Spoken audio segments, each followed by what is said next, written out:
அவர்கள் கல்யாணத்திற்கு போலாமா வேணாமா? இரண்டாவது, கல்யாணம் பண்ணும்போது கர்சமணி என்பது ஒரு அடையாளமாக போடுகிறார்கள். அதை பற்றி கூறவும். என்ன கேள்விங்க? வரதட்சணை வாங்க கல்யாணத்துக்கு போலாமா? வரதட்சணை கல்யாணத்துக்கா? போலாமா? போலாமா போக கூடாது? விதேத்துகள் நடக்கிற கல்யாணம். சரி, திருமணத்துக்கு கரிசமணி போலாமா கூடாது? அவர் என்ன கேட்கிறாருன்னு கேட்டா, வரதட்சணை வாங்கி நடத்துகிற திருமணங்களில் நான் போய் கலந்து கொள்ளலாமா?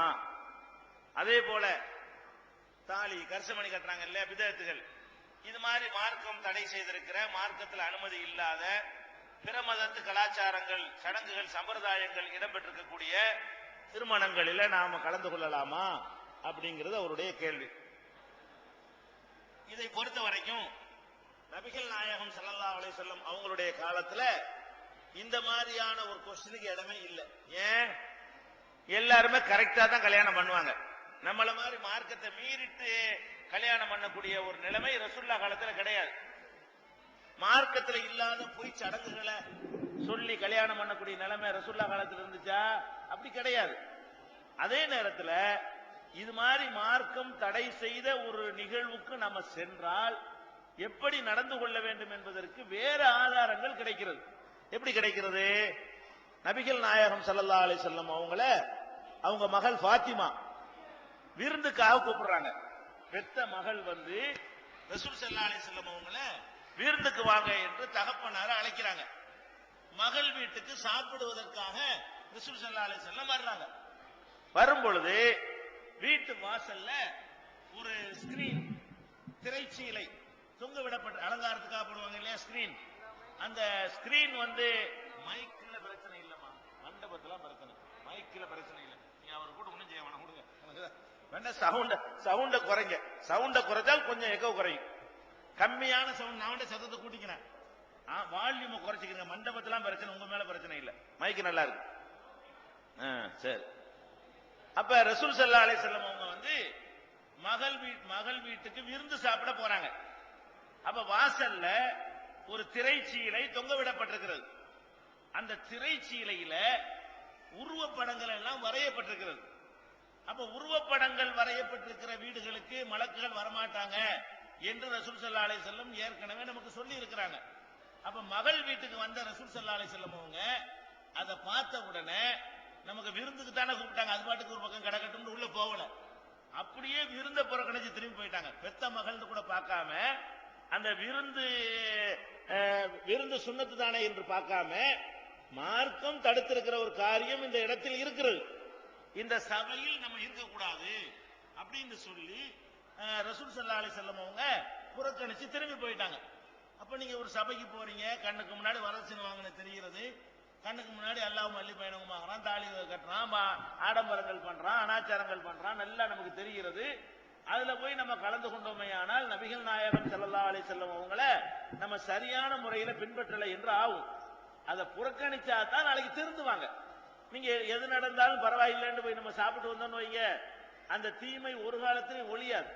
மக்கள்லாம் அதை விட்டு கொஞ்சம் கொஞ்சமா புறக்கணிச்சோம்னு சொன்னா வரதட்சணை குறையும், ஆடம்பரங்கள் குறையும், அனாச்சாரங்கள் குறையும், நல்ல மக்களுடைய துவாக்கள் கிடைக்க மாட்டேங்குது, தொழுகையாளிகள் துவா நமக்கு இல்லாம போயிடுது, கெட்ட வந்தான குடிகாரன்னு போக்கிருந்தான வர்றோம் நம்ம கல்யாணத்துக்கு என்கிற மாதிரியான ஒரு எண்ணம் உண்டாகி அவர்கள் திருந்துவதற்கு அது ஒரு வழியை ஏற்படுத்தும் என்பதை நம்ம பார்த்துக்கிறோம்.